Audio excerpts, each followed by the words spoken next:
सभी को एक बार फिर से स्वागत है हमारे चैनल खुशी भक्ति सागर में। आप सभी को कार्तिक पूर्णिमा की हार्दिक शुभकामनाएं। आइए, आज का दिन बहुत ही महत्वपूर्ण है। कार्तिक पूर्णिमा चंद्र महीने की 15वीं तिथि है, जिसमें भगवान शिव की पूजा की जाती है। कार्तिक पूर्णिमा 5 नवंबर 2025 को है। इस दिन व्रत करने से पापों का नाश, मोक्ष की प्राप्ति होती है। पूर्णिमा हर चंद्र महीने के शुक्ल पक्ष की 15वीं तिथि होती है।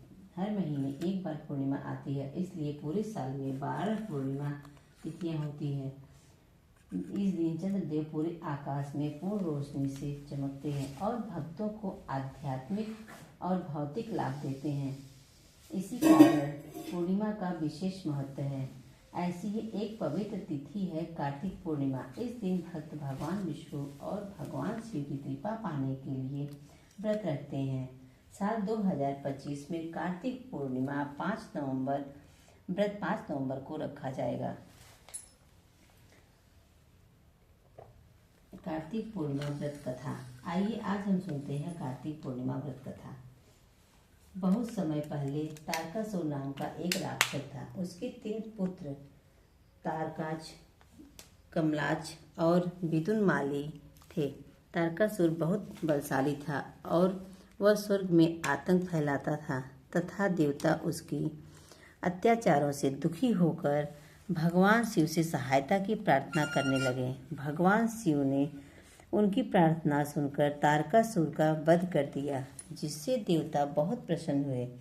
तारकासुर के तीनों पुत्र दुखी होकर बदला लेने के लिए भगवान ब्रह्मा की कठोर तपस्या करने लगे।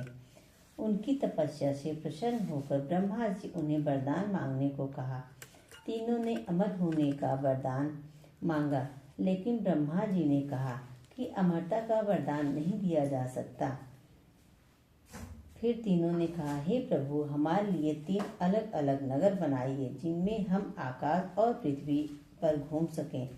और जब 1000 साल बाद ये तीनों नगर एक सीध में आए, तब कोई देवता हमें एक ही बार में नष्ट कर सके। ब्रह्मा जी ने उनकी इच्छा पूरी की। मैदानों ने तीनों नगर बनाए। सोने का नगर तारकाच के लिए, चांदी कमलाच के लिए और लोहे का विदुनमाली के लिए। तीनों ने मिलकर तीनों लोकों पर शासन शुरू किया। देवता फिर से भयभीत हो गए और इंद्रदेव भगवान शिव से सहायता मांगी। भगवान शिव ने तब एक दिव्य रथ बनाया, जिस रथ के पहिए सूर्य और चंद्रमा थे। 4 घोड़े इंद्र, वरुण, यम और कुबेर थे। हिमालय धनुष बना और शेषनाग धनुष की डोरी बने। भगवान शिव स्वयं बाण बने और अग्निदेव बाण की नोक। जब तीनों राक्षसों के एक नगर में एक सीधे में आए, तब भगवान शिव ने एक ही बाण से तीनों नगरों को नष्ट कर दिया। देवता अत्यंत प्रसन्न हुए और भगवान शिव को त्रिपुरारी नाम दिया गया।